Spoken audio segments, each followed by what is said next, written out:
Hai, Assalamualaikum warahmatullahi wabarakatuh. Edisi apa yang akan kita bahas malam hari ini?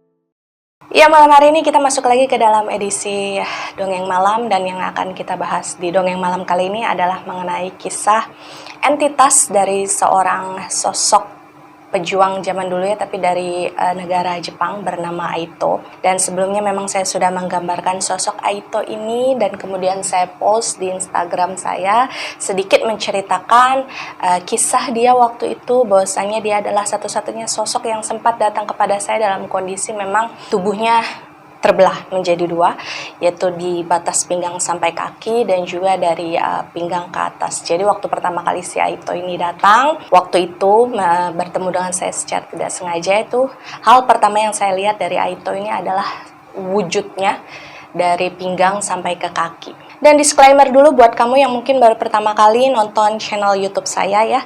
Ini adalah sebuah channel yang terkadang membahas kisah mengenai entitas yang masih tertinggal dengan segala residual memori yang tersisa dari dalam diri dia. Masalah percaya atau tidak itu adalah hak kalian sebagai penonton, karena saya juga tidak memiliki hak untuk memaksa kalian percaya atau tidak. Yang terpenting adalah kita bisa saling respect dan menebarkan energi positif satu sama lain.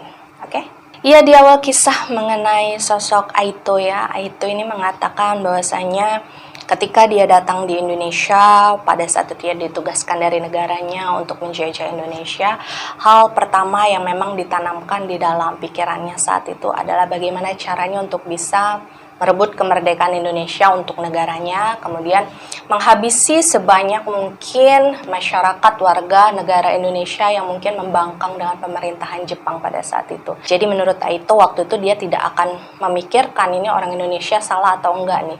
Kalau dia melawan maka dia akan dihabisi. Dan karena pola pikir yang seperti itulah yang kemudian membuat Aito ini mengakui bahwa semasa dia hidup dulu, dia sudah banyak sekali melakukan kesalahan. Dia banyak sekali sudah melakukan kejahatan. Dia membunuh orang, dia menembak, dia memperkosa, melakukan segala sesuatu hal jahat tanpa dia berpikir lebih dahulu. Dan menurut si Aito sendiri pada saat itu melakukan hal-hal semacam menembak, membunuh itu adalah hal yang sangat terbiasa dia lakukan dalam kehidupan dia sehari-hari. Itulah kenapa kata Aito sendiri, setiap kali dia selesai membunuh, setiap kali dia selesai memperkaus seseorang gitu ya, dia akan dengan mudah melupakan hal tersebut tanpa merasa terbebani sama sekali. Bahkan pada saat itu Aito ini mengakui sendiri bahwa dia berhati dingin. Dia sama sekali tidak memiliki belas kasihan kepada siapapun itu gitu ya. Dia terbiasa mengumpulkan mayat-mayat orang yang sudah mereka habisi ya, dia dan teman-temannya habisi. Kemudian mereka mengumpulkan satu persatu mayat tersebut lalu dibakar untuk menghilangkan jejak gitu kan. Dan semua ya Aito lakukan tanpa ada rasa kasihan atau iba sama sekali. Dan tibalah di suatu hari si Aito dan juga beberapa teman tentara Jepang dia yang lainnya itu mendapatkan tugas untuk melakukan penyergapan di suatu wilayah pemukiman warga, tapi memang tidak terlalu besar. Jadi pemukimannya itu ada di pinggiran hutan gitu ya. Dan pada saat itu si Aito ini memang bertugas untuk membumi lantahkan daerah tersebut, dikosongkan lah istilahnya. Karena pada saat itu memang tujuan mereka adalah ingin menggunakan wilayah tersebut sebagai markas sementara dari para tentara Jepang yang pada saat itu bertugas. Jadi dari residual memori Aito yang tersisa pada saat itu, Aito dan teman-teman tentaranya yang lain itu benar-benar menghabisi semua warga yang ada di sana. Yang laki-laki mereka bunuh, mereka tembak gitu. Kemudian yang perempuan yang masih muda mereka sekap sebagai budak seks nantinya.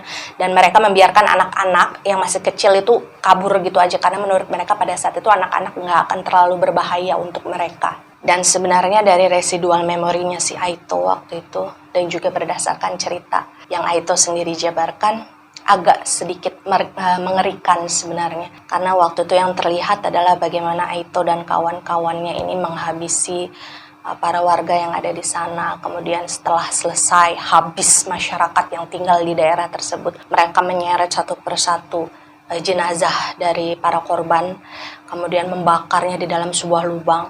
Dan ketika saya tanyakan kenapa dibakar, kenapa nggak dikubur, Aito menjawab karena pada saat itu memang ya mereka terlalu malas untuk menggali lubang untuk mengubur para korban gitu kan, jadi ya lebih praktis mereka bakar aja. Dan yang lebih mirisnya adalah ketika mereka membakar para jenazah gitu ya, Aito ini bercerita bahwa ya itu udah biasa, dia mencium aroma daging yang terbakar itu udah biasa, udah nyantai, udah nggak ngerasa ngeri lagi. Dan ketika waktu pun berjalan, berlalu gitu ya, bulan demi bulan, tahun demi tahun, mungkin si Aito ini merasakan kejenuhan dengan apa yang dia kerjakan selama ini di Indonesia. Karena si Aito ini bilang, dia mulai bosan untuk menghabisi orang, dia mulai bosan untuk melakukan kekerasan tanpa alasan.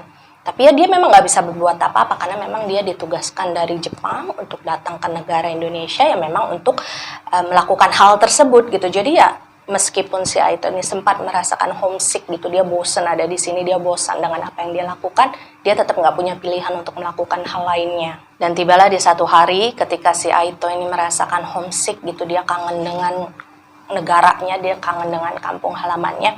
Aito ini bercerita bahwa dia menderita sebuah sakit. Dan pada saat itu dia masih cuek nih, hari pertama, hari kedua badannya mulai panas gitu. Dia mungkin merasa ini cuma sakit biasa aja gitu kan. Jadi dia nggak terlalu peduli dengan hal tersebut. Tapi ketika kemudian pelan-pelan di tubuhnya itu muncul bintik-bintik merah. Pada saat itu menurut Aito dia belum tahu bahwa munculnya bintik merah adalah ciri dari penyakit demam berdarah kalau zaman sekarang gitu ya. Nah pada saat itu tentara Jepang yang pada waktu itu bekerja dengan dia, yang bersosialisasi sehari-hari dengan dia gitu, itu menganggap apa yang diderita oleh si Aito ini adalah sebuah penyakit yang berbahaya dan bisa menular dengan mudah. Jadi pada saat bintik-bintik merah tersebut muncul, keadaan si Aito juga drop, dia nggak bisa melakukan apa-apa, badannya panas gitu kan. Akhirnya kepala tentara yang pada saat itu memimpin pasukannya si Aito dan kawan-kawannya itu memutuskan untuk memisahkan sementara si Aito ini dari teman-teman yang lainnya sampai kondisi si Aito ini kemudian membaik lah gitu. Karena memang pada saat itu kepala pemimpin ini berpikir bahwa jangan sampai si Aito menularkan penyakit dia kepada tentara yang lainnya karena itu akan membuat mereka nantinya repot. Jadi pada saat itu menurut cerita Aito ini dipindahkanlah sementara tinggalnya gitu ya di sebuah tenda kecil yang jaraknya sekitar 100 meter dari tenda utama mereka waktu itu. Dan jujur pada saat itu Aito ini bilang, saya sudah berpikir bahwa saya akan mati karena sakit tersebut gitu. Karena dia ngerasain badannya udah nggak karuan, dia udah nggak bisa berbuat apa-apa, dia lemes. Dan pada saat itu yang membuat si Aito ini sedih adalah ketika dia dipindahkan ke tenda tersebut, dia kan sendirian kondisinya. Dan pada saat itu nggak ada lampu, nggak ada listrik gitu kan. Di tengah hutan pula gitu. Jadi pada saat itu yang membuat si Aito ini sedih adalah ketika dia dipindahkan dalam keadaan sakit, dia sendirian gitu. Nggak ada satupun temennya yang perhatian ke dia, yang datang gitu ke dia, bahkan sekedar untuk ngasih air minum. Jadi percaya atau tidak ya, menurut cerita itu dia berada di tenda tersebut, dia diungsikan ke tenda tersebut berhari-hari itu tanpa diberikan minum, tanpa diberikan makan, bahkan tanpa dijenguk sama sekali. Dan pada saat itu ketika beberapa hari sudah berlalu, keadaan dia belum membaik, dia masih lemes, dehidrasi, nggak bisa ngapa-ngapain. Jadi dari residual memori dia yang tertinggal pada saat itu, dia tuh hanya ditidurkan di atas bambu-bambu yang dibelah kecil-kecil kemudian disusun gitu ya. Itu dia hanya ditidurkan di atas itu tanpa selimut, tanpa bantal, tanpa hal kenyamanan apapun yang mungkin bisa membuat dia merasa lebih baik ketika sakit. Dan saat itu 3 atau 4 hari berlalu, si Aito ini meskipun dalam keadaan sudah tidak berdaya ya, tapi indera pendengaran dia masih berfungsi dengan baik waktu itu. Jadi dia mendengar ada suara langkah kaki yang berasal dari luar tendanya. Jadi kan waktu itu posisi tenda tersebut ada di tengah hutan. Jadi banyak daun-daun kering gitu ya. Otomatis kalau ada orang yang melangkah di atas daun kering tersebut kan pasti kedengeran dong suara langkah kakinya. Jadi si Aito ini mendengarkan pelan-pelan suara tersebut dari jauh, kemudian perlahan mendekat. Dan pada saat itu awalnya si Aito ini berpikir, oh mungkin salah satu dari teman saya kali ya, mungkin ingin menjenguk saya, mungkin ingin membawakan sesuatu untuk saya, entah itu obat, entah itu makanan, entah itu minuman gitu. Hati si Aito ini udah seneng gitu. Setidaknya adalah 1 atau 2 orang yang kemudian mau melihat keadaannya. Dan waktu itu si Aito ini sempat mendengar bahwa langkah kaki tersebut berhenti sebentar. Entah kenapa gitu kan. Jadi Aito ini kan penasaran. Pelan-pelan dia sambil merambat di atas tanah yang ada di dalam tenda tersebut. Dia merangkak, dia menyeret badannya yang lemes itu menuju ke depan tendanya untuk mengintip. Nah, ketika si Aito ini kemudian bisa melihat sedikit gambaran yang ada di luar tendanya waktu itu, dia benar-benar kaget karena saat matanya ngintip itu dalam waktu yang bersamaan ada mata lain juga yang mengintip, jadi mereka saling berhadapan, mata ketemu mata gitu. Dan waktu itu kan si Aito berpikir bahwa mungkin itu adalah salah satu dari temannya yang mungkin ingin menjenguk dia kan. Dan ternyata si Aito ini salah. Apa yang dia temui di depan tendanya pada saat itu, yang saat itu sedang mengintip juga ke arah dalam, ternyata itu adalah sosok seorang anak kecil Indonesia, Jawa ya, hitam manis, kemudian rambutnya kriwil-kriwil gitu, tapi dengan kondisi lusuh, badannya kotor gitu ya, maksudnya bajunya udah kotor, banyak tanah, banyak debu segala macem gitu, yang nggak keurus penampilannya. Pada saat itu mengintip Aito yang ada di dalam tenda yang juga mengintip keluar waktu itu. Jadi mereka benar-benar saling berhadapan. Dan ketika si Aito ini menyadari bahwa yang mengintip di depan tendanya tersebut bukanlah salah satu dari temannya, otomatis si Aito ini kaget dong. Begitu juga anak tersebut. Dia kaget, dan pada saat itu yang teringat oleh si Aito adalah mata anak tersebut yang memang bulat gitu, belok, matanya belok. Dan karena mungkin saking kagetnya udah nggak ada tenaga, si Aito ini akhirnya lunglailah, dia jatuh di atas itu dalam keadaan lemas, keadaan lunglai gitu kan. Nah, waktu itu si anak tersebut kelihatannya dia pengen kabur sebenarnya ngeliat Aito. Mungkin dia berpikir, ada Jepang nih gitu. Masyarakat di tempat perkampungan dia kan udah diluluh lantahkan semua sama tentara Jepang. Dan ketika dia melihat ada satu tentara Jepang yang lainnya ada di dalam tenda tersebut, anak tersebut kelihatan takut sebenarnya. Cuman ketika kemudian dia melihat si Aito ini jatuh, lemas, nggak ada tenaga, badannya kurus, kemudian pucat gitu, dengan tatapan sayu menatap anak tersebut. Akhirnya anak itu yang saya kira umurnya mungkin nggak lebih dari 8 tahun lah ya.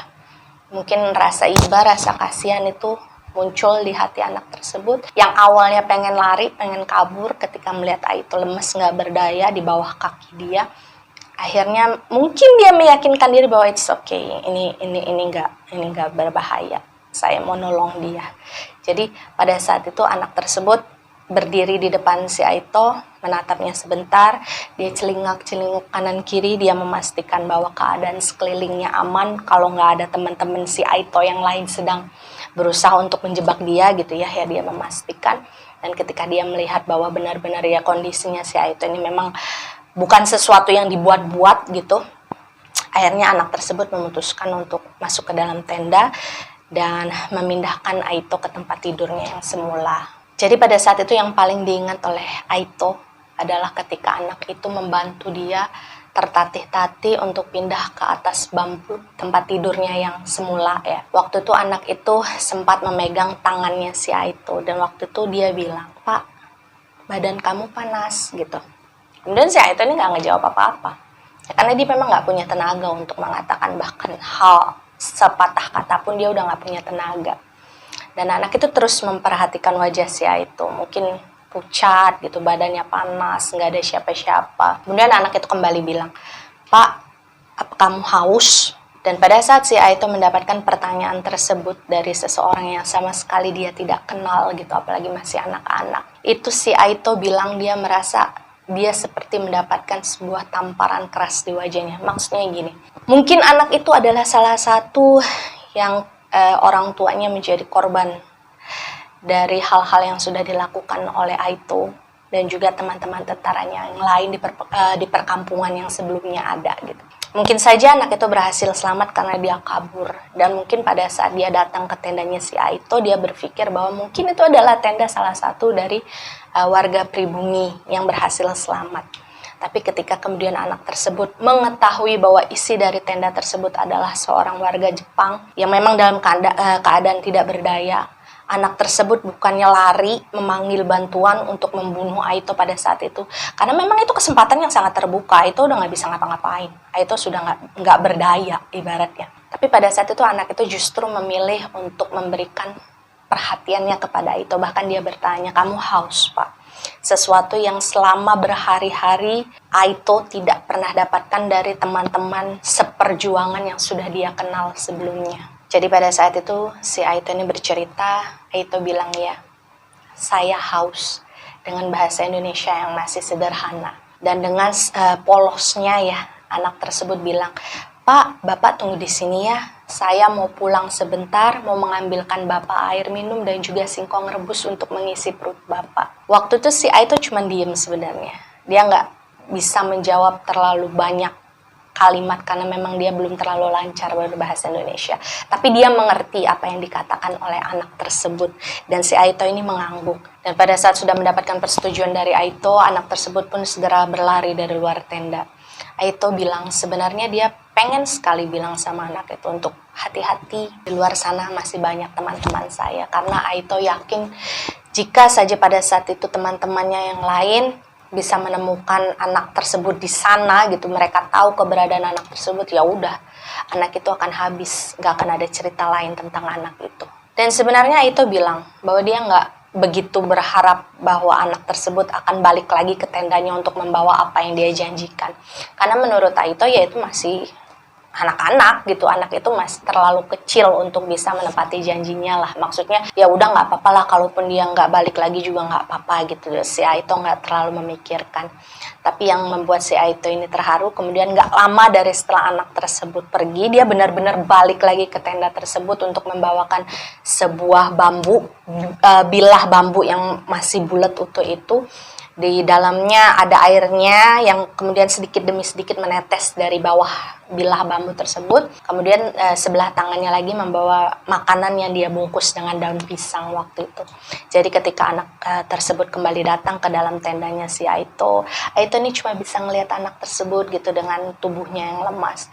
Kemudian anak tersebut dengan penuh integritas gitu ya, maksudnya dia benar-benar semangat untuk membantu si Aito. Dia membantu si Aito ini untuk berusaha duduk aja sedikit supaya dia bisa membantu Aito untuk minum dan sedikit menyuapinya singkong rebus yang dia bawa. Dan si Aito ini bercerita bahwa waktu itu anak tersebut membantu dia makan sampai habis, dan saking hausnya si Aito ini sampai meneguk air yang dibawakan anak tersebut juga sampai habis. Ya dia berhari-hari nggak minum, bayangin dalam kondisi sakit, badan panas. Dia berhari-hari nggak makan, dan ketika memang ada seseorang yang tulus membawakan minuman dan makanan untuk dia, tentu dia menghabiskan semuanya. Dan dari cerita Aito dia bilang bahwa meskipun anak tersebut berusaha untuk membantu si Aito makan gitu ya, dengan semangat, dengan gigih gitu, sebenarnya anak tersebut nggak berani ngajak Aito ngobrol, maksudnya dia kayak masih segan. Dan ketika setelah selesai makan, selesai minum, barulah si Aito ini membuka pembicaraan dengan anak tersebut sambil bilang terima kasih. Dan ketika si Aito ini mengucapkan rasa terima kasihnya kepada anak tersebut, barulah anak tersebut mau membuka dirinya, mau untuk mulai bicara dengan Aito. Waktu itu dia melihat ke arah Aito sambil bertanya, "Bapak kena demam berdarah ya?" Dan waktu itu si Aito cuma bilang, "Saya tidak tahu." Kemudian anak itu kembali bilang, "Saya tahu obatnya apa. Dulu ketika bapak saya masih hidup, bapak pernah mengajarkan saya caranya untuk menumbuk beberapa ramuan tanaman untuk mengobati beberapa macam penyakit, salah satunya demam berdarah." Dan waktu itu Aito hanya bisa memandang anak tersebut dengan rasa haru, dengan rasa maksudnya ini adalah sebuah keberuntungan bagi Aito dipertemukan dengan anak tersebut. Jadi pada saat itu anak itu bilang, "Saya akan pulang ke rumah, saya mau lihat apakah tanaman tersebut masih ada, masih tersisa di rumah. Kalau misalkan masih, besok saya akan datang ke sini lagi untuk membawakannya, untuk Bapak minum supaya bisa sembuh." Dan mendengar perkataan anak tersebut, si Aito ini bilang, itu adalah pertama kalinya Aito ini merasa diperlakukan seperti manusia.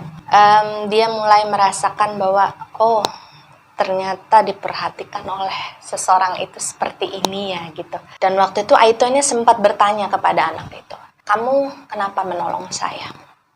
saya ini orang Jepang.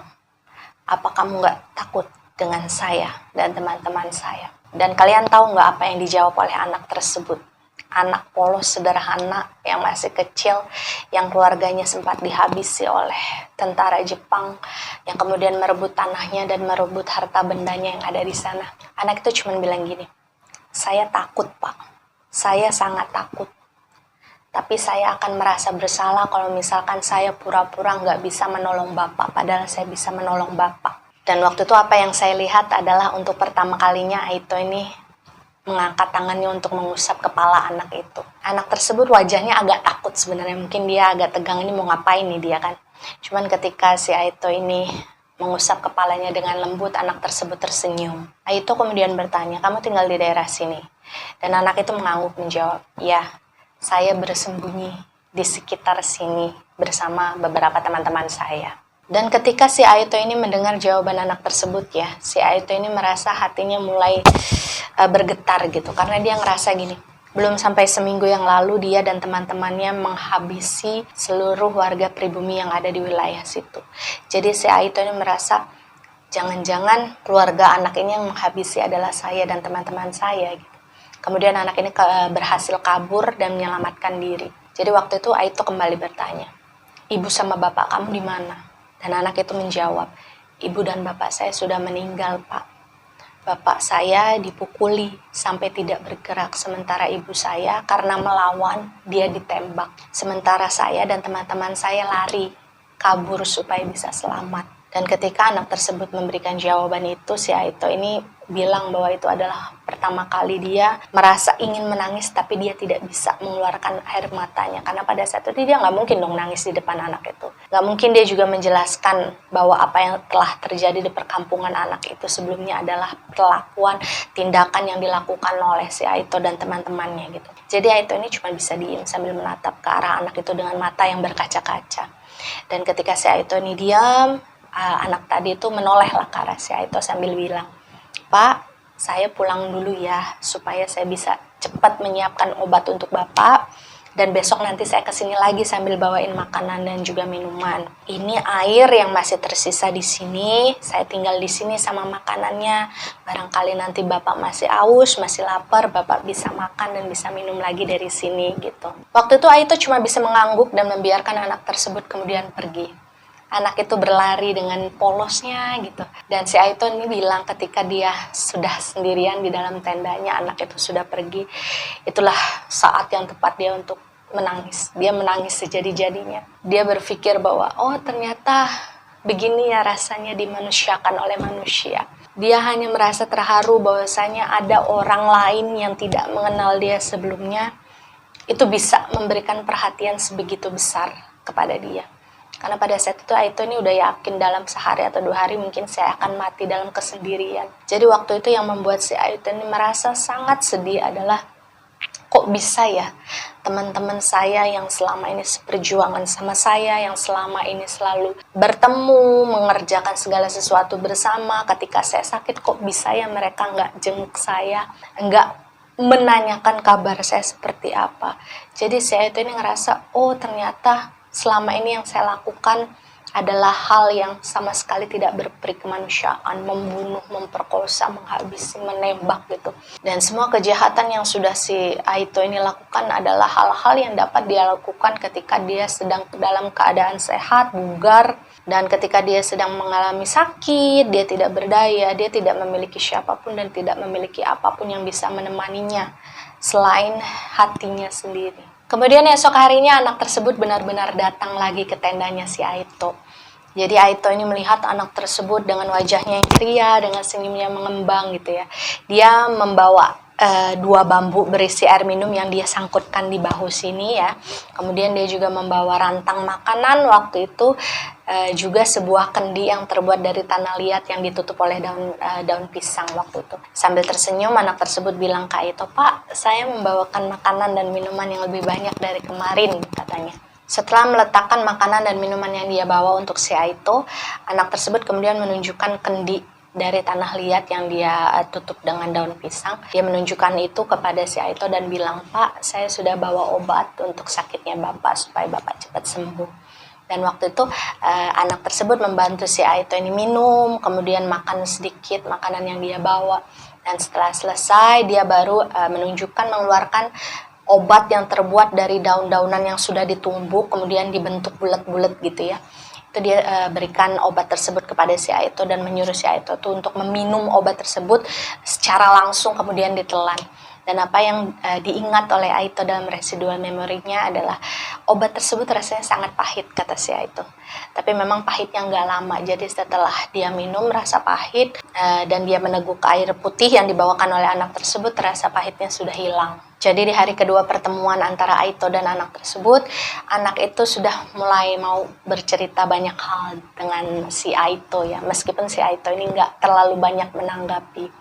Karena selain memang dia masih lemas gitu kan, bahasanya si Aito ini kan masih terbatas gitu. Meskipun dia mengerti apa yang diceritakan oleh anak tersebut. Jadi diantaranya anak tersebut ini bercerita bahwa dulu itu bapak saya itu mantri di kampung tersebut gitu.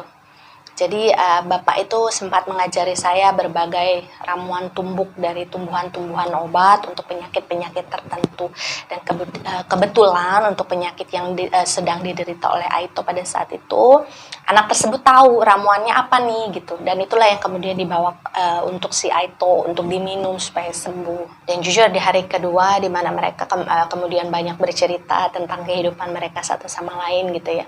Aito ini cukup merasa terpesona oleh si anak tersebut yang memiliki kepribadian yang sangat baik. Dia sangat tulus menolong si Aito gitu kan. Tapi di satu sisi juga itu justru membuat si Aito ini merasa nggak enak sebenarnya. Maksudnya gini, anak tersebut baik memperhatikan Aito dengan sangat tulus. Tapi apa yang akan terjadi seandainya dia tahu bahwa semua keluarganya, ayah ibunya yang sangat dia cintai itu dihabisi oleh Aito dan teman-temannya pada hari penyergapan waktu itu di perkampungan mereka. Jadi pada saat itu si Aito ini berpikir bahwa saya nggak bisa menceritakan apa yang sebenarnya terjadi kepada anak tersebut. Saya nggak mau anak itu kecewa. Saya nggak mau anak itu marah. Gitu. Jadi pada saat itu si Aito memutuskan untuk ya sudah, saya menjadi pendengar yang baik. Saya nggak mungkin jujur sama anak tersebut bahwa orang tuanya kemungkinan besar yang menghabisi adalah dia dan teman-temannya. Dan menurut Aito, anak tersebut benar-benar datang ke tendanya itu secara rutin, berhari-hari untuk memberikan dia obat, memberikan dia minuman, memberikan dia makanan, tanpa sama sekali ketahuan oleh pihak tentara Jepang ya waktu itu. Karena memang yang gak ada satupun yang bertugas atau berpatroli untuk menjenguk si Aito waktu itu di tendanya. Dan dalam beberapa hari itu panas si Aito ini turun. Kemudian Aito bilang bintik-bintik yang ada di badannya memang masih ada tapi nggak banyak, pelan-pelan hilang gitu kan. Dan kondisi si Aito ini pelan-pelan dia sudah bisa berdiri, sudah bisa berjalan, sudah bisa melakukan aktivitas walaupun dalam keadaan masih lemes ya. Dia juga sudah bisa minum sendiri, sudah bisa makan sendiri meskipun masih harus dibantu dengan anak tersebut. Tapi setidaknya ada perubahan yang sangat signifikan dari kondisi kesehatannya si Aito karena bantuan anak itu. Dan seiring berjalannya waktu, mereka bertemu, mereka berteman, saling tukar cerita. Aito ini merasa bahwa anak ini sangat menyayangi orang tuanya ya dulu. Jadi semua cerita si anak tersebut yang sangat membanggakan kedua orang tuanya itu membuat si Aito ini ngerasa kangen sama orang tuanya sendiri yang ada di Jepang gitu. Rasa homesicknya tuh semakin menjadi-jadi. Dia tuh kepengen pulang ke Jepang. Dia udah pengen, udahlah saya mau meninggalkan segala sesuatu yang ada di Indonesia.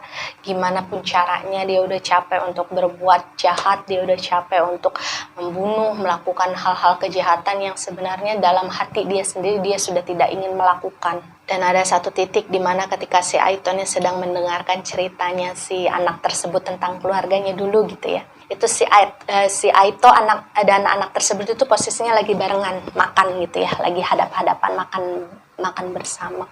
Anak tersebut sambil bercerita, oh dulu keluarga saya begini gitu kan, betapa bahagianya keluarga dia dulu sebelum dilakukan penyergapan oleh pihak tentara Jepang. Jadi waktu itu si Aito ini makan sambil berlinang air mata gitu, dia sambil nangis karena memang udah nggak ketahan lagi sedihnya waktu itu. Aito bilang saat dia mendengarkan cerita si anak tersebut, dia ngerasa semakin bersalah bahwa kok bisa ya selama ini dia menghabisi banyak orang tua, dia menghabisi banyak orang, kemudian memperkosa perempuan-perempuan, padahal dia juga di Jepang punya orang tua, dia punya kakak perempuan gitu. Jadi saya itu ini benar-benar ngerasa kok saya ini jahat banget ya jadi manusia. Dan apa yang kemudian terjalin, persahabatan yang terjalin di antara Aito dan anak tersebut itu tidak begitu saja berakhir ketika kondisi si Aito ini berangsur membaik. Jadi meskipun si Aito ini sudah pelan-pelan sehat lagi gitu kan, itu si Aito dan anak tersebut masih rutin bertemu di dalam tenda tersebut. Anak tersebut akan main, datang ke tendanya si Aito, bawa makanan, bawa minuman gitu. Meskipun dia udah gak membawakan obat lagi karena itu memang sudah dinilai sudah sembuh waktu itu. Dan ketika anak tersebut main, si Aito ini dengan cepat menyembunyikan anak itu di dalam tendanya dengan maksud supaya nggak ada nih mungkin tentara Jepang yang kebetulan lagi lewat atau yang lagi patroli di sana, nggak ada yang lihat anak tersebut itu datang ke dalam tendanya karena dia nggak mau anak tersebut kenapa-napa nantinya. Karena waktu itu si Aito ini memang sudah dipesankan oleh pemimpinnya bahwa nanti kalau kamu sudah merasa bahwa kesehatan kamu membaik, tolong kamu kembali ke tenda utama. Jadi nggak perlu kami jemput, tidak perlu kami tanyakan kapan kamu sembuh. Jika kamu sudah merasa bahwa kondisi kamu baik, sudah sembuh sendiri gitu ya, kamu kembali ke tenda karena masih banyak pekerjaan yang harus dilakukan gitu. Dan pada saat itu ya itu nggak datang-datang ke tenda utamanya karena dia merasa ya sudahlah saya nyaman di sini. Saya nyaman bersama anak itu melakukan persahabatan yang baik, saling bertukar cerita satu sama lain, dan pelan-pelan si Aito ini mulai menemukan sesuatu yang baik di dalam diri dia. Pelan-pelan berubah menjadi sosok yang jauh lebih baik, jauh lebih menghargai orang lain dan juga lebih respect terhadap diri dia sendiri.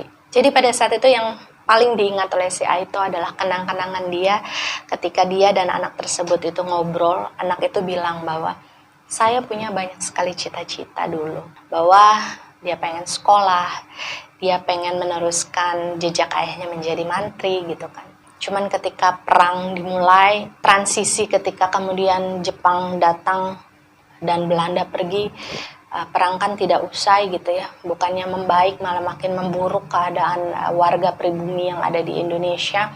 Semua mimpinya si anak tersebut ini hancurlah. Satu hal yang paling diinginkan oleh anak itu adalah perang cepat usai supaya dia bisa keluar dengan leluasa, nggak perlu sembunyi-sembunyi lagi. Dia pengen sekolah lagi, dia pengen punya temen lagi, dia pengen tinggal di rumah lagi, dan kalau bisa dia pengen menjadi seorang mantri nantinya untuk mengikuti jejak ayahnya yang sudah tidak ada. Anak itu juga menjadi representatif yang sangat sempurna menurut Aito untuk menceritakan sebenarnya warga pribumi Indonesia itu baik-baik loh Aito. Mereka itu ramah-ramah loh Aito. Kalau misalkan kamu menemukan warga pribumi yang mungkin galak atau mungkin judes gitu ya terhadap tentara Jepang, ya itu karena mereka sudah terlalu merasa trauma dengan kekerasan yang terjadi selama masa peperangan. Entah itu ketika masa Belanda maupun masa Jepang. Mereka warga negara pribumi itu masih menyimpan ketakutan yang belum hilang gitu. Itulah kenapa mereka mungkin bersikap jahat juga, mungkin bersikap galak juga terhadap warga negara asing yang datang ke Indonesia. Karena mereka pun nggak bisa membedakan ini warga negara Jepang atau Belanda yang mana yang sebenarnya baik terhadap pribumi dan tidak gitu. Mana yang mau mengambil keuntungan dan mana yang tidak. Dan waktu itu si anak tersebut juga menceritakan kepada Aito bahwa Indonesia itu sangat indah Aito. Apalagi kalau pagi embunnya banyak, suara burung berkicau itu suaranya merdu gitu. Jadi banyak hal yang kemudian membuat si Aito ini pelan-pelan tanpa dia sadari mulai jatuh hati kepada negara yang dia jajah sendiri. Dan mungkin sepanjang cerita ini kalian akan bertanya-tanya, ini kok saya menyebutkan anak itu terus. Sebenarnya siapa nama anak itu? Jadi si Aito ini pernah bertanya sama anak itu setelah berhari-hari mereka jalani dalam persahabatan, mereka ngobrol, sharing gitu kan. Jadi si Aito ini pernah sekali bertanya pada anak itu, nama kamu siapa? Dan anak itu keberatan untuk menyebutkan namanya karena memang pesan terakhir dari mendiang ayahnya adalah apapun yang terjadi nantinya, ketika kamu ketemu dengan orang Jepang atau orang Belanda, kamu tidak boleh menyebutkan nama asli kamu siapa, apapun alasannya. Jadi waktu itu si Aito ini berusaha untuk menghargai keinginan anak tersebut untuk tidak memberitahukan nama aslinya. Jadi si Aito ini berinisiatif dan meminta persetujuan anak tersebut. Pada hari itu dia akan memanggil anak tersebut dengan panggilan Jiro. Karena menurut si Aito, Jiro itu kalau nggak salah punya arti bersih atau suci. Kalau nggak salah ya, saya juga lupa ingat waktu itu. Tibalah di satu hari, itu mungkin menurut Jiro sudah jalan sekitar 10 hari atau sudah 2 minggu lah gitu ya. Mungkin karena dirasa terlalu lama kok si Aito ini nggak balik-balik ke tenda utama gitu kan.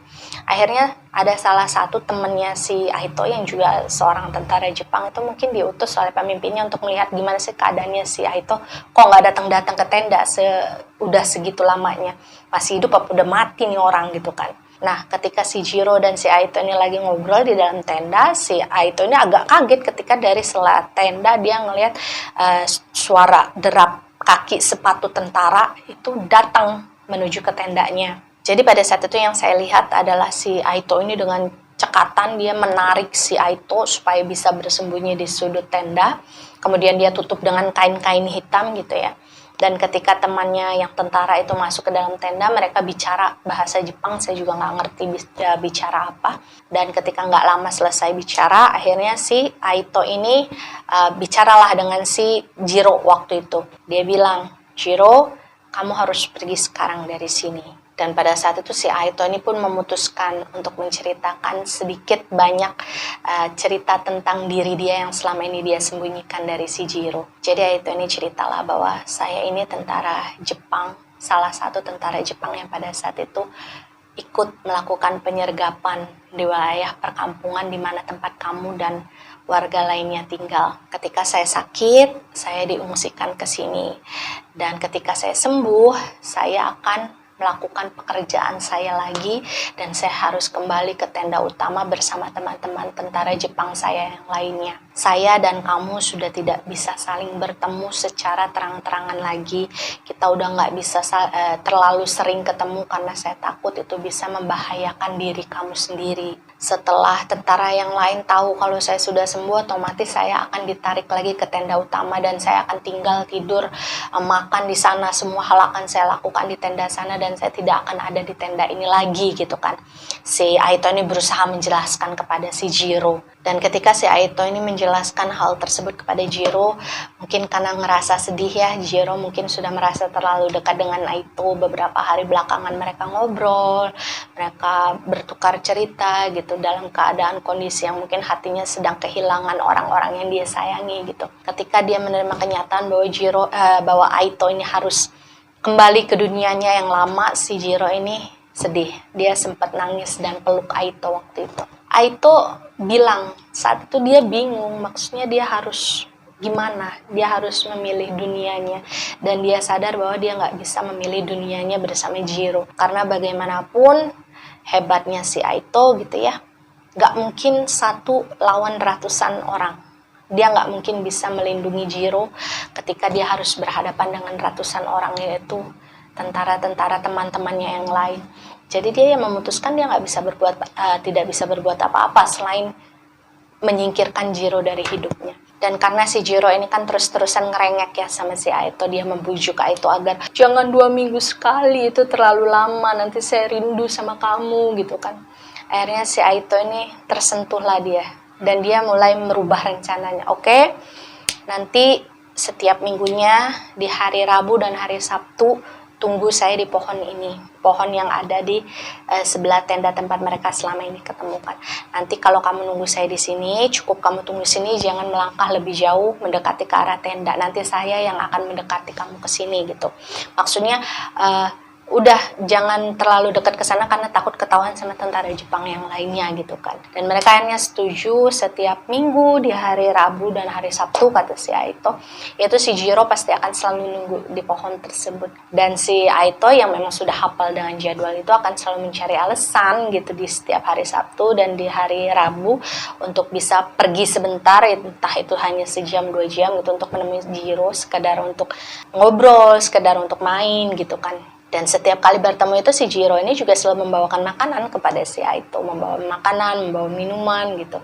Dan yang paling sering dibawa oleh si Jiro waktu itu kata si Aito adalah singkong rebus. Dan menurut ceritanya si Aito, Mereka berbulan-bulan melakukan hal tersebut. Mereka bertemu, bermain seminggu 2 kali setiap hari Rabu dan Sabtu di tempat yang sama. Dan mungkin karena rasa kepercayaan itu mulai tumbuh karena sudah berbulan-bulan mereka bersahabat gitu. Akhirnya Jiro ini memutuskan untuk membawa si Aito untuk datang ke tempat selama ini dia tinggal itu di mana. Sebenarnya si Aito ini awalnya ragu karena dia takut, dia sebenarnya kalau masalah diri dia dan hati dia sudah yakin bahwa dia sudah berkomitmen bahwa dia akan melindungi Jiro apapun yang terjadi mereka, walaupun mereka ini berbeda negara, berbeda tujuan gitu ya, tapi si Aito ini sudah menganggap si Jiro ini bagian dari hidup dia, sudah menganggap si Jiro ini adalah sahabat dia meskipun mereka usianya jauh berbeda. Tapi pada saat itu si Jiro ini benar-benar bisa meyakinkan Aito. Ya, meskipun pada awalnya si Jiro ini memang nggak berani untuk membawa Aito ini lebih masuk ke dalam perkampungannya waktu itu ya. Dan si Aito ini juga mengerti alasannya kenapa. Karena kan bagaimanapun si Aito ini nggak mungkin bisa menyembunyikan keberadaan diri dia yang seorang Jepang yang sangat ketara dari wajah, dari proporsi tubuhnya gitu kan. Dan Jiro juga bilang, walaupun saya tahu kalau Aito adalah orang baik, tapi untuk sementara saya nggak bisa membawa Aito masuk gitu.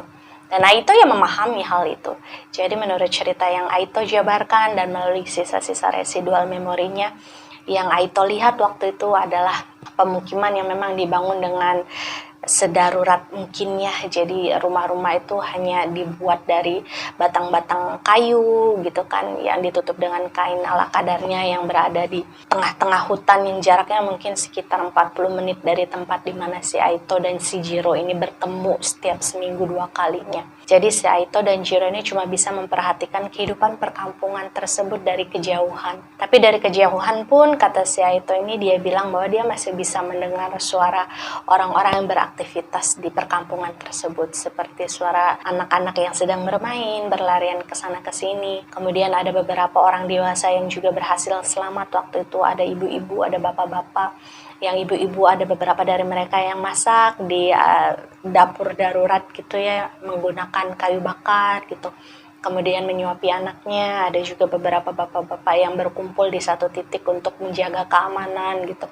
Dan semua itu si Aito saksikan bersama Jiro yang ada di sampingnya. Dan setiap kali Aito ini memperhatikan bagaimana kehidupan warga yang ada di perkampungan darurat tersebut, Aito bilang bahwa pelan-pelan dia seperti ditunjukkan lagi tentang kehidupannya selama ini, bahwa kenapa selama ini dia nggak menyadari bahwa setiap orang itu memiliki hak hidup yang sama gitu. Mereka, orang-orang yang sudah dihabisi oleh Aito dan tentara-tentara Jepang lainnya, juga berhak untuk memiliki kehidupan keluarga yang mereka sayangi, memiliki rumah, memiliki orang tua, memiliki adik, kakak, dan hidup bahagia gitu. Aito sedih, dia sedih dengan apa yang sudah dia lakukan selama ini. Dia melakukan semuanya tanpa memikirkan rasa perkemanusiaan, tanpa memiliki rasa kasihan dan iba. Meskipun dia memiliki tameng dengan alasan bahwa ya itu adalah tugas dari negara dia harus membawa kemenangan untuk negaranya. Tapi apa yang dia saksikan, kehidupan yang berlangsung di perkampungan tersebut membuat Aito ini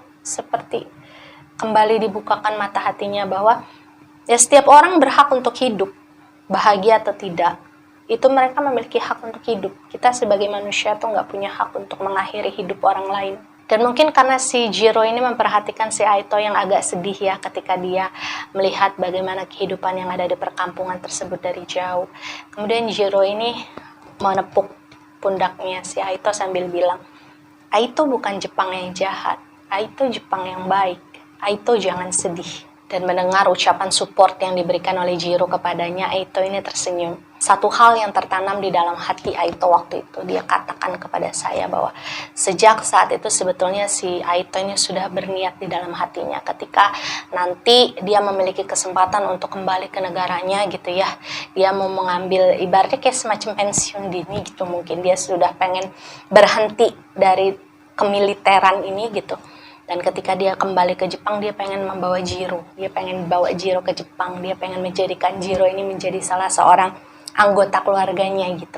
Itu rencana itu sudah ada di dalam hatinya si Aito, meskipun dia memang belum bilang apa-apa ke Jiro. Karena waktu itu kan Aito tahu bahwa Jiro tinggal sebatang kara. Dia sendirian, dia udah gak punya keluarga, orang tua, adik ataupun kakak. Dan mungkin karena persahabatannya yang baik dengan si Jiro ya, si Aito ini bilang mungkin Ada sesuatu perubahan yang terjadi dalam diri Aito yang kemudian bisa dilihat oleh teman-temannya yang lain. Bahwasanya mungkin si Aito ini dulu suka mabuk-mabukan, suka memperkosa gitu ya. Kemudian tingkahnya kasar, bahasanya kasar gitu. Semenjak dia berteman dengan Jiro, dia menyaksikan dunia jauh lebih luas. Itu Aito bilang bahwa mungkin ada beberapa temannya yang menyadari perubahan tersebut. Sekalipun memang perubahan tersebut mengarah ke arah yang positif, cuman kan kalau bagi teman-teman si Aito pasti merasa aneh dong, ini ada apa dengan Aito sebenarnya? Apa yang terjadi oleh Aito? Apa hal yang dialami oleh dia hingga dia bisa berubah seperti ini? Jadi pada saat itu si Aito ini bilang setiap kali dia mendapatkan tugas untuk melakukan penyerbuan ke perkampungan tertentu yang letaknya nggak jauh dari tenda utama mereka, Aito ini ya untuk menghindari kecurigaan teman-teman yang lain dan juga pemimpinnya waktu itu, ya dia tetap ikut penyerbuan tersebut, tapi dia sama sekali tidak mengokangkan senjatanya untuk menembak orang yang ada di sana. Jadi si Aito ini selalu menemukan alasan untuk pura-pura membunuh padahal dia melepaskan tawanannya pada saat itu. Dan juga ketika teman-temannya membakar jenazah-jenazah yang sudah berhasil mereka habisi pada saat itu ya, si Aito ini sudah tidak seperti dulu lagi. Maksudnya kalau dulu kan ketika membakar jenazah, Aito ini akan ikut mabuk-mabukan gitu kan, terus akan memperkosa gadis-gadis yang berhasil mereka tawan dari penyerbuan tersebut. Nah, kali itu semenjak berteman dengan si Jiro kemudian melakukan penyerbuan, si Aito ini sudah tidak pernah melakukan hal itu lagi. Dan ketika temannya mungkin makin merasa curiga dengan hal tersebut, si Aito pun merasa, oh kayaknya saya harus cari aman. Maksudnya meskipun dia perlahan sudah mulai berubah, dia sudah mulai menyadari kesalahannya, saya juga harus bisa memposisikan diri saya agar saya bisa aman sampai saya pulang nanti ke Jepang. Jadi ada di satu titik ketika si Aito ini memang harus menjaga kepercayaan teman-temannya waktu itu. Jadi Aito bercerita bahwa ada satu waktu dia harus berpura-pura memperkosa perempuan yang mereka tawan dari hasil penyerbuan mereka. Jadi waktu itu si Aito membawa perempuan tersebut ke salah satu gubuk, memasukkannya di sana, dan si Aito ini pura-pura masuk juga ke dalam sana. Tapi ketika di dalam gubuk tersebut, Aito tidak melakukan apapun kepada perempuan tersebut. Dan justru secara diam-diam Aito menyuruh perempuan tersebut untuk kabur, untuk melarikan diri agar dia bisa selamat dari penyerbuan tersebut. Jadi si Aito ini ya hanya bisa berpesan kepada orang-orang yang mungkin berhasil dia selamatkan bahwa tolong jangan bilang-bilang kepada siapapun bahwa ada satu tentara Jepang yang membantu kalian untuk bisa selamat dari sini. Itu saja. Aito hanya meminta tolong seperti itu kepada orang-orang yang sudah berhasil dia selamatkan. Dan singkat cerita sudah berbulan-bulan berlalu ya, itu mungkin sekitar 1 tahunan lah menurut ingatannya si Aito sendiri.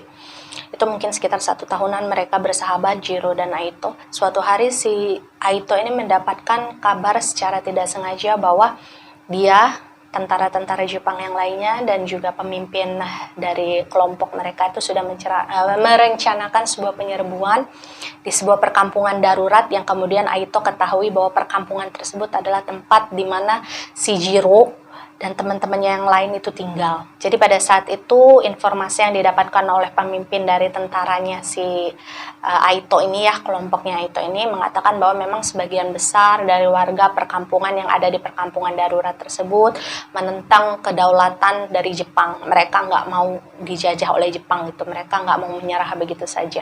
Jadi pemimpinnya tentara kelompoknya si Aito ini memutuskan untuk melakukan penyerbuan untuk menghabisi mereka semua karena mereka warga penduduk perkampungan darurat tersebut dianggap sebagai pengkhianat. Jadi nggak boleh ada yang disisakan demi keamanan tentara Jepang. Dan seperti biasanya dalam setiap penyerbuan, korban-korban mereka ya akan sama gitu. Maksudnya yang laki-laki, yang tua-tua gitu ya, entah yang melawan atau tidak, itu akan mereka habisi semua, rata-rata ditembak. Kemudian yang muda ada juga yang dihabisi, ada juga yang kemudian akan mereka jadikan budak untuk pembangunan.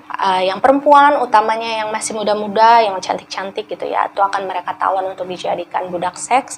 Dan kalau yang anak-anak mereka nggak terlalu memperdulikan gitu. Jadi pada saat itu si Aito mendapatkan informasi tersebut dan otomatis dia merasa khawatir karena dia yakin sekali bahwa perkampungan darurat yang menjadi titik fokus dari penyerbuan dari teman-teman tentara Jepangnya adalah tempat di mana si Jiro dan warga yang lainnya itu tinggal. Dan kalian masih ingat kan bahwa waktu di mana si Aito dan Jiro ini ketemu adalah seminggu 2 kali di hari Rabu dan juga Sabtu. Dan ketika informasi penyerbuan tersebut si Aito dapatkan itu di subuh hari Senin. Jadi otomatis si Aito ini nggak bisa ngasih tahu si Jiro secara langsung bahwa pada hari Senin di pagi buta tersebut akan ada penyerbuan yang akan meluluhlantakkan perkampungan darurat tempat di mana dia tinggal. Jadi di tengah kekalutan perasaan dia saat itu, si Aito ini bilang itu adalah detik-detik di mana hatinya terbagi menjadi 2. Satu, karena dia cinta negaranya, dia nggak mungkin mengkhianati negaranya sendiri gitu ya, terlepas apakah tugas yang diberikan kepada dia itu benar atau salah. Dan yang kedua adalah ya dia menyayangi si Jiro, dan lama-kelamaan rasa sayangnya juga menyebar kepada warga lain yang juga tinggal di perkampungan yang sama dengan si Jiro gitu. Dia nggak mungkin membiarkan Jiro yang dia kenal selama ini, yang selama ini bersahabat dengan dia, bisa saja mati begitu saja bersama warga-warga yang lainnya di perkampungan tersebut. Jadi ketika dini harinya, ketika hari Seninnya, waktu itu si Aito ini memutuskan untuk diam-diam pergi dari tenda utama menuju ke perkampungan darurat tempat di mana Jiro tinggal bersama warga lainnya. Jadi waktu itu si Aito ini sengaja menunggu para tentara teman-temannya itu tertidur dulu, baru kemudian dia pergi diam-diam untuk memberikan informasi tersebut kepada Jiro. Setidaknya ada jeda waktu yang bisa dia dapatkan untuk membiarkan warga di daerah sana untuk kabur gitu ya, sebelum tentara Jepang yang lainnya datang untuk menyerbu. Dan ketika sampai di perkampungan darurat tempat di mana Jiro dan warga lainnya tinggal, kedatangan si Aito ini otomatis membuat warga sekitar kan kaget dong. Ya gimana nggak kaget gitu, tiba-tiba ada warga negara Jepang yang datang berbaju tentara gitu kan, otomatis warga kan khawatir waktu itu. Tapi waktu itu si Aito langsung menyerahkan diri, dia langsung mengangkat tangannya sambil bilang, saya bukan orang jahat, saya adalah tentara yang mau ingin memberitahu kepada kalian bahwasanya nanti jam 5 pagi akan ada penyerbuan tentara Jepang ke daerah sini. Kalian semua kabur dari sini, pergi dari sini supaya kalian bisa menyelamatkan diri. Waktu itu si Aito tuh bilang seperti itu, padahal dia belum berhasil menemukan Jiro itu ada di mana saat itu. Dan awalnya menurut Aito apa yang dia sampaikan kepada para warga itu cuma dianggap omong kosong. Waktu itu warga sudah siap menyerang si Aito dengan segala macam senjata tradisional, ada golok, ada bambu, segala macam lah. Cuman karena waktu itu ya si Aito tidak membawa senjata, wajahnya juga kelihatan serius, sungguh-sungguh gitu ya. Sampai si Aito ini bilang dia sampai mohon-mohon gitu ya supaya para warga pergi dari tempat tersebut. Akhirnya satu persatu warga yang pada saat itu berhadapan dengan Aito mulai percaya. Mereka satu persatu mundur dan kembali ke tempat mereka masing-masing untuk kemudian membawa keluarga mereka, entah itu istri, entah itu anak, dan sedikit harta benda mereka untuk bisa pergi dari tempat tersebut, meninggalkan tempat tersebut supaya tidak menjadi korban dari penyergapan. Dan setelah menyampaikan apa yang harus disampaikan, akhirnya si Aito ini bertanyalah kepada salah seorang warga yang ada di sana, di mana Jiro? Saya pengen ketemu dengan Jiro, kata si Aito kan. Dan akhirnya ada salah seorang warga yang baik hati juga waktu itu menyempatkan diri untuk mengantarkan Aito ini untuk bisa bertemu dengan si Jiro, untuk bisa mengantarkan si Aito ini ke sebuah rumah sederhana yang dibangun dari batang-batang kayu yang disusun menjadi satu gitu ya. Di sanalah si Aito kemudian bertemu dengan si Jiro. Kemudian dengan panik si Aito mencoba untuk mengetuk-ngetuk pintu rumah tersebut, dan gak lama beberapa anak-anak keluarlah dari pintu itu ditemani dengan seorang wanita yang sudah tua lah, lumayan tua. Jadi waktu itu si Aito ini cerita bahwa saat itulah dia kemudian melihat si Jiro. Dia menatap Jiro cukup lama dengan mata yang sudah menggenang air matanya gitu ya. Si Aito ini sudah hampir menangis. Maksudnya antara rasa cemas dan rasa bersyukur pada akhirnya dia bisa menemui Jiro dan bisa menyampaikan informasi ini secara langsung. Tapi sayangnya ketika hal tersebut terjadi, itu jam sudah menunjukkan hampir pukul 5. Waktu di mana penyergapan tersebut konon akan segera dilakukan oleh tentara Jepang. Jadi waktu itu si Aito ini dengan terburu-buru bilang, memberikan informasi kepada mereka, kalian keluar, kalian kabur dari sini, tentara Jepang akan segera menyerbu ke sini. Dan mendengar informasi yang dibawa oleh si Aito, otomatis semua anak-anak yang berada di dalam rumah sederhana tersebut panik. Mereka segera masuk ke dalam rumah untuk mengambil barang-barang mereka, bersiap-siap, termasuk dengan wanita tua tadi yang menemani mereka di rumah tersebut. Jadi rupanya di rumah itu adalah tempat di mana beberapa anak-anak yang memang sudah tidak memiliki orang tua lagi, sudah tidak memiliki keluarga lagi itu tinggal bersama di sana. Mungkin kalau zaman sekarang kayak semacam panti asuhan kali ya. Nah, wanita tua tadi itu sepertinya adalah sosok yang kemudian merawat mereka di rumah tersebut. Karena kan mereka memang semuanya anak-anak, harus ada satu orang dewasa yang kemudian mengawasi mereka. Jadi waktu itu si Aito ini menemani Jiro untuk kembali ke kamarnya untuk bersiap membereskan barang-barang sisa yang dia punya gitu kan ya. Dan ketika mereka bersiap, udah ada beberapa teman-teman yang lain udah lari dari keluar rumah gitu ya. Aito ini dan Jiro ya tentunya itu kemudian mendengar suara senapan. Dia sudah mulai mendengar suara tembakan di berondong dari arah sana dan arah sini. Dan kemudian ketika suara senapan tersebut terdengar secara berbarengan, mulailah warga-warga yang tersisa di tempat tersebut menjerit ketakutan, berteriak panik gitu. Dan waktu itu si Aito dan Jiro ya sudah tidak bisa melakukan apa-apa lagi karena mereka benar-benar sudah terjebak di dalam rumah tersebut. Dan kata Aito, waktu itu hal yang bisa dia lakukan adalah menggandeng tangan Jiro. Jadi waktu itu Aito sudah bertekad bahwa oh ya sudah, berarti apa yang saya lakukan udah mentok sampai di sini, dan satu hal yang bisa saya lakukan sekarang adalah melindungi Jiro gimana pun caranya. Dia berusaha untuk membawa Jiro ini ke arah pintu belakang gitu ya, maksudnya kabur melalui pintu belakang, tapi sayangnya rumah mereka memang sudah menjadi salah satu titik yang dikepung oleh tentara Jepang waktu itu. Jadi total mungkin ada sekitar 6 atau 7 anak termasuk Jiro. Wanita tua tadi yang menjadi pengasuh mereka di rumah tersebut bersama Aito juga terjebaklah di dalam rumah tersebut yang dikepung oleh tentara Jepang. Jumlahnya sangat banyak yang saya lihat. Mereka membawa senapan dan beberapa di antara mereka ada yang mengepung di luar dan beberapa lagi masuk ke dalam untuk menemui anak-anak dan juga Aito. Nggak lama setelah masuk ke dalam rumah tersebut, rumah yang mereka kepung, beberapa tentara Jepang yang ditugaskan untuk menyerbu ke bagian dalam ya, otomatis langsung bertemu muka dengan Aito waktu itu. Aito berdiri di pihak warga pribumi karena dia pada saat itu kan posisinya masih menggandeng tangan si Jiro. Dan ketika salah seorang temannya waktu itu yang juga tentara Jepang melihat apa yang si Aito ini lakukan dengan kata-kata ketus dengan mata yang sinis gitu ya, itu mengatakan bahwa si Aito ini adalah seorang pengkhianat. Jadi waktu itu tentara Jepang itu bilang, pengkhianat, kamu minggir. Jadi ketika melakukan penyerbuan ke dalam rumah tersebut, ada beberapa tentara Jepang yang sudah berhasil mengumpulkan anak-anak lainnya, teman-teman si Jiro itu tadi, di satu sisi di sudut dinding gitu ya. Kemudian si Jiro ini masih dalam posisi digandeng oleh Aito. Dan waktu itu karena memang si Aito ini belum melepaskan si Jiro, otomatis itu membuat teman-teman tentara si Aito kan kesel ya, maksudnya ini kenapa sih kamu kok nggak mau ngelepasin anak itu. Kemudian dengan isyarat menggerakkan senjatanya, salah seorang tentara Jepang ini memberikan isyarat kepada Aito, lepasin tangan anak itu, biarin anak itu pindah ke tempat yang ada teman-temannya gitu kan.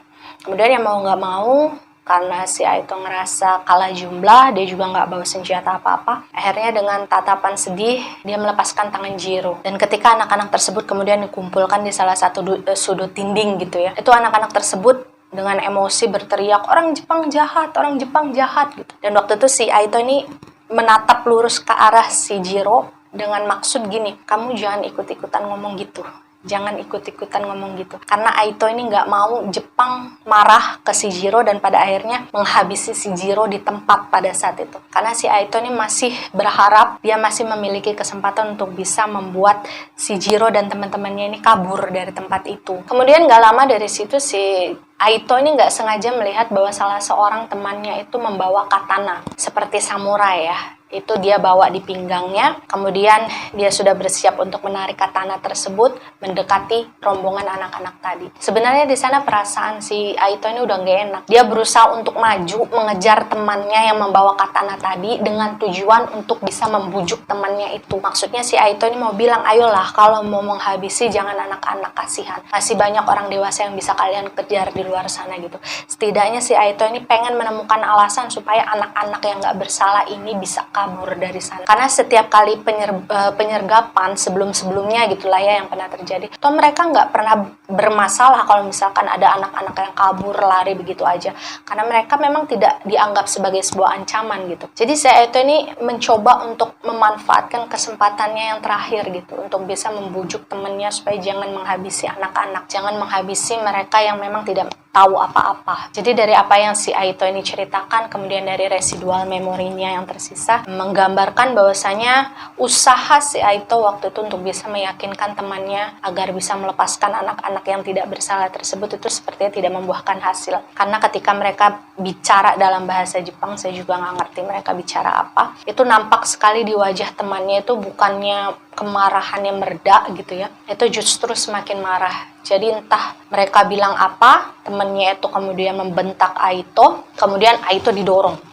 ke arah belakang sampai jatuh tersungkur waktu itu. Dan karena melihat si Aito didorong dengan kasar seperti itu sampai jatuh kan, si Jiro yang mungkin nggak terima temennya diperlakukan seperti itu, yang awalnya nurut sama Aito untuk diem aja gitu ya, jangan ngelakuin hal apapun, pada akhirnya tersulut lah emosinya. Si Jiro akhirnya maju ke depan, kemudian dia berteriak dengan lantang bilang, "Kalian orang sipit yang jahat, kalian orang sipit yang gak tahu diri merebut rumah kami." Dan otomatis mendengar ucapan hinaan yang dilontarkan oleh Jiro tersebut membuat tentara-tentara Jepang yang ada di ruangan tersebut semakin bertambah kemarahannya. Dan apa yang si Aito lihat kemudian adalah temannya yang membawa katana tadi kemudian menarik samurainya tinggi. Dia bersiap seperti ingin menebas sesuatu, dan yang pada saat itu Aito lihat satu-satunya objek yang tepat berada di depan dari temannya yang membawa katana tadi adalah si Jiro. Jadi waktu itu dalam sepersekian detik si Aito hanya bisa memikirkan bahwa ini Jiro yang sedang diincar oleh katana temannya. Dia nggak tega kalau misalkan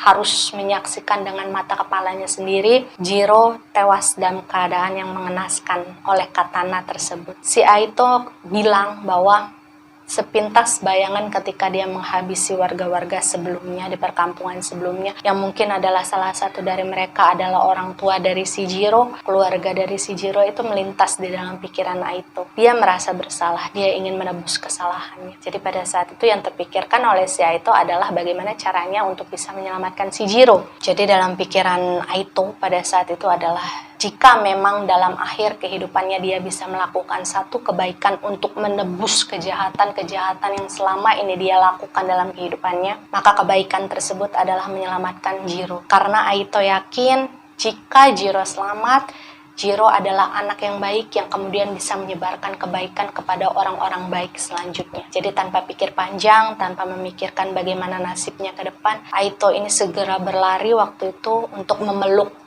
tubuh si Jiro yang pada saat itu sudah siap untuk ditebas oleh salah seorang temannya menggunakan katana atau samurai. Dan katana atau samurai yang awalnya ditujukan untuk menebas tubuh Jiro yang kecil, pada akhirnya justru menebas tubuh Aito yang membuat tubuhnya terbelah menjadi dua waktu itu. Kemudian tubuh Aito itu roboh di lantai. Waktu itu Aito bilang bahwa hal terakhir yang dia lihat sebelum dia tidak merasakan apa-apa lagi, itu adalah wajahnya si Jiro. Waktu itu si Aito sempat menatap wajah Jiro yang menangis sambil memanggil namanya, "Aito!" Dan sepersekian detik kemudian, Aito bilang bahwa semuanya gelap. Dia tidak merasakan apa-apa selain dia mendengar suara "pum" jatuh ke lantai. Dan tanpa dia sadari, sesuatu hal yang jatuh ke lantai tadi adalah bagian atas dari tubuhnya. Dan dari residual memori dia yang tersisa adalah Aito ini sempat melihat ke arah temannya yang menebas badan dia pada saat itu. Jadi ketika tubuhnya sudah terbelah menjadi dua, bagian atas tubuhnya jatuh ke lantai, itu dia masih memiliki kesadaran sepersekian detik. Dia melihat temannya yang ada di belakang dari pemegang samurai tadi ya, itu menodongkan senjata ke arah si Aito, kemudian menembakkannya 2 kali ke arah kepala dan juga ke arah dada. Aito juga nggak tahu kenapa pada saat itu teman-temannya sama sekali nggak ada rasa kasihan sama dia ya, karena sudah melihat dia sudah ditebas oleh samurai, mustahil dia masih bisa hidup. Tapi pada saat itu di akhir-akhir kehidupannya si Aito mendapatkan 2 tembakan tambahan yang bersarang di kepala dan di dadanya, yang pada akhirnya membuat si Aito ini sudah benar-benar hilang dari dunia. Dan menurut cerita Aito, setelah dunianya gelap, apa yang dia temui di dalam prosesnya kemudian adalah hal-hal yang mengerikan. Mungkin itu adalah salah satu proses yang harus dia lewati untuk menebus kejahatan-kejahatan yang selama ini dia lalui. Dan perkara Jiro Aito bilang bahwa sejak saat itu ketika dia menutup mata, dia tidak pernah lagi ketemu dengan Jiro. Dia tidak pernah tahu lagi gimana keadaan Jiro selanjutnya. Tapi yang Aito harapkan adalah semoga Jiro bisa melanjutkan hidupnya, bahwa Jiro pada hari tersebut dia berhasil selamat dan bisa menjadi orang baik yang kemudian meneruskan kebaikan yang dikorbankan oleh si Aito. Aito hanya bilang dia berharap bahwa Tuhan bisa memaafkannya karena dia merasa tidak percaya diri, merasa bahwa kehidupannya dulu terlalu jahat dan kayaknya dia tidak terlalu pantas untuk bisa dimaafkan oleh Tuhan. Aito sendiri juga nggak tahu kenapa dia masih belum bisa sirna dari dunia. Dia masih belum bisa mengikuti arwahnya menuju kepada Tuhan gitu ya. Residual energinya masih tersisa di dunia. Dia nggak tahu apa yang membuat dia tersangkut di sini. Karena sebenarnya menurut Aito dia tidak pernah menyesali kematiannya. Dia juga tidak pernah merasa marah atau dendam dengan teman yang sudah menebasnya waktu itu. Karena Aito sendiri menyadari bahwa keputusannya untuk menyelamatkan Jiro waktu itu mengandung banyak konsekuensi yang harus dihadapi dan salah satunya adalah kematian yang tragis. Dia bisa mengerti posisi sahabatnya waktu itu yang merupakan tentara Jepang, bahwa ya dalam hal penjajahan, dalam hal peperangan kita nggak ada kata toleransi gitu untuk sebuah pengkhianatan. Dan apa yang dilakukan Aito waktu itu mungkin di mata teman-temannya adalah sebuah pengkhianatan dan itu adalah hal yang salah. Makanya Aito bilang dia tidak dendam dengan temannya, dia tidak menyalahkan temannya. Tapi di satu sisi juga dia ingin dimengerti bahwa dia sudah jatuh hati dengan negara ini, dia jatuh hati dengan kehidupan para masyarakat yang ada di sini,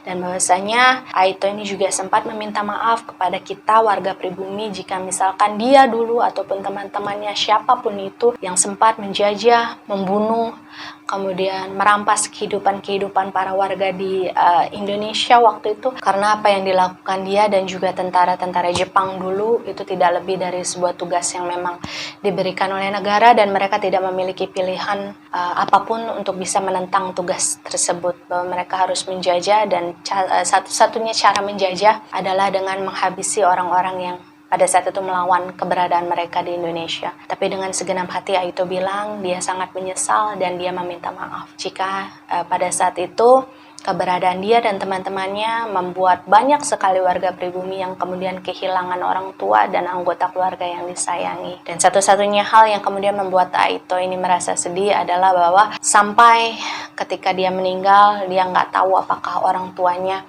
mendapatkan kabar tentang kematian Aito atau tidak. Jikapun mereka mendapatkan kabar tersebut, Aito hanya berharap bahwa keluarganya bisa menerimanya dengan baik dan bisa memaafkan segala kesalahannya. Dan satu hal yang menjadi harapan Aito setelah kematiannya adalah dia mendapatkan kesempatan untuk bisa bertemu lagi dengan si Jiro, karena bagaimanapun Jiro adalah sosok yang sangat berarti untuk kehidupan Aito. Kalau bagi si Aito, Jiro ini adalah terang ketika dia hidup dalam kegelapan. Dan pembelajaran dari kisah Aito dan Jiro ini adalah sebenarnya simple ya, bahwa kita jangan takut melakukan hal baik meskipun mungkin kadang kita merasa bahwa kehidupan kita, dunia ini itu nggak adil sama kita gitu. Karena percayalah, kehidupan itu selalu melibatkan energi. Jika kita memberikan energi yang baik kepada sekeliling kita, otomatis energi tersebut yang nantinya akan membawa energi yang baik lagi kepada diri kita dan kehidupan kita. Dan bahwa tidak akan ada pernah kata terlambat bagi kita untuk memperbaiki diri kita. Seperti halnya Aito. Meskipun mungkin terkesan telat, Aito ini mulai menyadari kesalahannya apa, dia mulai melakukan hal-hal baik. Bayangkan berapa banyak nyawa yang sudah Aito selamatkan pada hari penyergapan tersebut terjadi. Meskipun pada akhirnya dia tidak selamat dan pada akhirnya dia juga tidak tahu bagaimana kelanjutan nasib dari si Jiro, setidaknya di detik-detik terakhir dia hidup, dia bisa melakukan satu kebaikan yang berdampak banyak bagi orang-orang yang ada di sekitarnya. Yaitu adalah akhir dari kisah entitas bernama Aito yang merupakan seorang tentara Jepang yang meninggal untuk melakukan sebuah kebaikan bagi seorang anak pribumi yang dia beri nama Jiro. Semoga banyak hal-hal baik dan hal positif dari kehidupan Aito di masa lalu yang bisa kita ambil dan kita petik sebagai pembelajaran kehidupan kita yang masih hidup nih di masa depan. Ya, percaya atau tidak itu adalah hak kalian sebagai penonton setia. Jika kalian percaya dengan cerita yang saya bawakan, maka jadikan pengalaman. Jika kalian tidak percaya dengan cerita yang saya bawakan, maka cukup jadikan sebagai dongeng malam biasa. Terima kasih yang sudah menonton, terima kasih yang sudah subscribe, terima kasih yang selalu setia dengan edisi cerita dongeng malam maupun random things. Sampai jumpa di video-video berikutnya. Wassalamualaikum warahmatullahi wabarakatuh.